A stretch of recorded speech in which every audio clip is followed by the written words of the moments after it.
हो चुकी। तो जी धमाके की जब आवाज़ आई एक बार आई या फिर लगा? एक ही बार एक ही बार। हाँ एक ही बार। कैसा लगा, जैसे कोई चिंगारे या फिर क्या? ऐसी चिंगारियाँ सी निकली, ऐसी जैसे फायरिंग हो ना, ऐसी एक ही बार आवाज़ आई तो तो तब तक आपको चिंगारियाँ पता नहीं लगा कि इसको उसकी वजह से हुआ?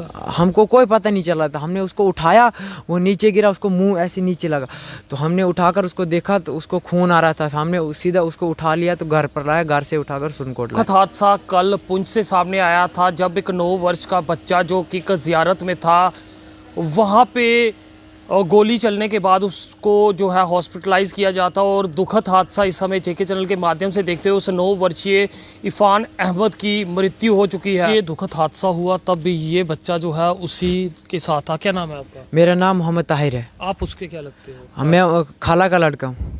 तो दोनों आप ज़ियारत पे थे? हाँ। क्या पूरा ये मामला हुआ?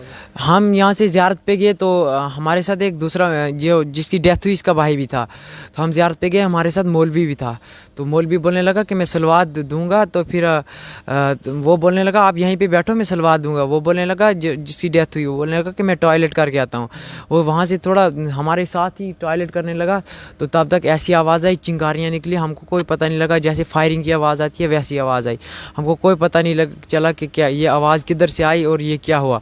तब तक वो नीचे गिर पड़ा, हमने उसको उठाया, उसको खून आ रहा था, नाक से आ रहा था और यहाँ पे लगी हुई थी, मुंह से खून आ रहा था। हमने उठाकर मौलवी से कहा कि इसको लगी। मौलवी बोलने लगा कि मुझे सलवात पूरी करने दो तो फिर मैं देखूंगा। हमने तब तक उठाकर घर लाया तो घर वालों ने भी देखा, बोलने लगे कि इसको हम सुरनकोट गए फिर? तो वहाँ पे हमने हॉस्पिटल लेके गए। तो हॉस्पिटल वहाँ से पुलिस भी आई, उन्होंने देखा शेखा, वो बोलने लगे कि रजौरी लेके जाओ। तो रजौरी लाया हमने, तो वहाँ से बोलने लगे कि आप जम्मू लेके जाओ। यहाँ लाया, जम्मू लाकर उसकी डेथ हो चुकी। तो जी धमाके की जब आवाज़ आई एक बार आई या फिर लगा? एक ही बार। हाँ एक ही बार। कैसा लगा, जैसे कोई चिंगारे या फिर क्या? ऐसी चिंगारियाँ सी निकली, ऐसी जैसे फायरिंग हो ना, ऐसी एक ही बार आवाज़ आई तो तब तक चिंगारियाँ। आपको पता नहीं लगा कि इसको उसकी वजह से हुआ? हमको कोई पता नहीं चला था। हमने उसको उठाया, वो नीचे गिरा, उसको मुंह ऐसे नीचे लगा, तो हमने उठाकर उसको देखा तो उसको खून आ रहा था। हमने सीधा उसको उठा लिया तो घर पर लाया, घर से उठाकर सुनकोट लाया। तो अपील रहेगी ऐसे लोगों के साथ सख्त से सख्त कार्रवाई की जाए जो इस तरह से गोली वहाँ पे चला रहे हैं बिना परमिशन के। आखिर किसने उस शख्स को परमिशन दी थी जिसमें एक बच्चे की जान जो है वो चली गई? दुर्भाग्यपूर्ण रहा। उसकी आत्मा की शांति के लिए दुआ ज़रूर करिएगा। दुखद हादसा कल पुंछ से सामने आया था जब एक 9 वर्ष का बच्चा जो कि जियारत में था वहाँ पे गोली चलने के बाद उसको जो है हॉस्पिटलाइज किया जाता और दुखद हादसा इस समय जेके चैनल के माध्यम से देखते हुए उस 9 वर्षीय इरफान अहमद की मृत्यु हो चुकी है। आखिरकार किस तरह से वो गोली चली और किस तरह से उस बच्चे की मृत्यु हो जाती है, दुखद रहा। इस समय उस बच्चे का शव जो है गवर्नमेंट मेडिकल कॉलेज बख्शीनगर में है। उनका एक परिजन हमारे साथ मौजूद है। आपका नाम जानना चाहते हैं? सर मोहम्मद इलियास मलिक। क्या ये पूरा मामला हुआ, आपसे जानना चाहेंगे? सर वहाँ एक ज़ियारत है, उसको पीर लुकमान के नाम से जाना जाता है। वो उस जगह का नाम टिप्पर है और तहसील सुरनकोट आरो सांगला। वहाँ ज़ियारत पे ये एक मौलवी साहब गए और 3 बच्चे गए। ये मौलवी साहब दुआ मांग रहे थे। जैसे वो बच्चे बोल रहे हैं अचानक कहीं से धमाका हुआ और ये बच्चा गिर पड़ा और बेहोश हो गया। और उसके बाद उन्होंने उस मौलवी साहब को पूछा कि क्या हो गया, ये मतलब ये बच्चा गिर गया है। मौलवी साहब ने कहा मैं दुआ मांगूंगा तो मैं बच्चे को उठाऊंगा। तो इन बच्चों ने क्या किया, जल्दी जल्दी उठाया इसको। तो नीचे तकरीबन 3 किलोमीटर के नीचे मेरा घर है, उधर लेके आए। उनने बोला ऐसे हुआ। तो उधर से मैंने नायब सरपंच को फ़ोन किया तो उसने फ़ौरन पुलिस स्टेशन सुरनकोट में कॉल की और हम हॉस्पिटल लेकर आए बच्चे को। वहाँ से हमें रेफ़र रजौरी किया और उधर से जब शाम को फिर जम्मू रेफ़र किया।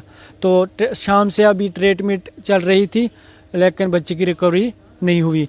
तो इस वक्त बच्चे की डेथ हो गई है। हम यही अपील करते हैं कि ऐसे मतलब दिन ब दिन हादसे जो हैं पेश आ रहे हैं, हर जगह ऐसे बच्चों को किडनैप किया जा रहा है। हम गवर्नमेंट से यही अपील करते हैं कि इस ऐसे दुश्मन को देखा जाए और इसको ढूंढा जाए ताकि ये हादसा कम हो जाएं और ऐसे हादसा से ये बच्चे बच सकें। अभी पता चल पाया ये गोली किसके द्वारा चलाई गई है या पुलिस द्वारा कोई कार्रवाई करके आपको जानकारी दी? सर अभी कोई पता नहीं चला। तो वहाँ की एडमिनिस्ट्रेशन से आपको मदद मिल रही है, जिस तरह से अब शव यहाँ से आपने लेके जाना, उसके लिए गाड़ी की अरेंजमेंट है की गई है? सर आए हैं अभी, तो बोल रहे हैं गाड़ी मिलेगी। जी सर। किस तरह की अपील एलजी प्रशासन से करना चाहते हो, क्योंकि दुखद तो है किस तरह से एक बड़ा हादसा जो है वो पेश आया? सर मैं यही कहना चाहूँगा दोबारा कि ऐसे कातली को पकड़ना चाहिए और उनको सख्त से सख्त सज़ा मिलनी चाहिए। अब देखो बेगुनाह बच्चा है, 9 साल का बच्चा है, 9 साल का बच्चा है। ऐसे दिन ब दिन हादसा आ रहे हैं हमारे हिंदुस्तान में, हर जगह आ रहे हैं। ऐसे देखना चाहिए गवर्नमेंट को कि ये क्या हो रहा है, क्या है। मैं जानना चाहूँगा इनके परिवार में और कौन कौन है? सर एक है, इसका अब्बू है, मोहम्मद शरीफ उसका नाम है, वो बम्बे में काम करता है, मज़दूर पेशा है उसका। तो और इसके वो उधरी मतलब उनके घर पे जहाँ शादी की वहीं रहता है। तो एक उसकी मिसेज है, तो एक वो मेरी नानी है और उसकी लड़की एक है। दुखद हादसा जो है वो पुंछ से सामने आया है, जब एक 9 वर्ष के बच्चे को गोली चलने के बाद गंभीर अवस्था में अस्पताल लाया जाता है और उसके बाद जम्मू गवर्नमेंट मेडिकल कॉलेज में शिफ्ट किया जाता है और उसके बाद आज उस बच्चे की मृत्यु हो जाती है। हम दुआ करेंगे कि उस बच्चे की आत्मा को जन्नत मिले और उसकी आत्मा की शांति के लिए दुआ आप भी करें। और पुलिस एडमिनिस्ट्रेशन से भी अपील रहेगी कि जल्द से जल्द ऐसे लोगों की धरपकड़ करें कि आखिरकार जब एक बच्चा ज़ियारत में आता है माथा टेकने के लिए और वहाँ पे दुआ करने के लिए पहुँचता है और एकाएक उसे गोली चलने के बाद उसकी ये दशा हो जाती है कि उसकी मृत्यु हो जाए, तो ऐसे लोगों को सलाखों के पीछे प्रशासन को जल्द से जल्द करना चाहिए। दुखद हादसा जेके चैनल के माध्यम से देखते रहे जेके चैनल। मुझे महेंद्रजीत सिंह और मेरे कैमरा पर्सन रघु को दीजिए इजाज़त। नमस्कार।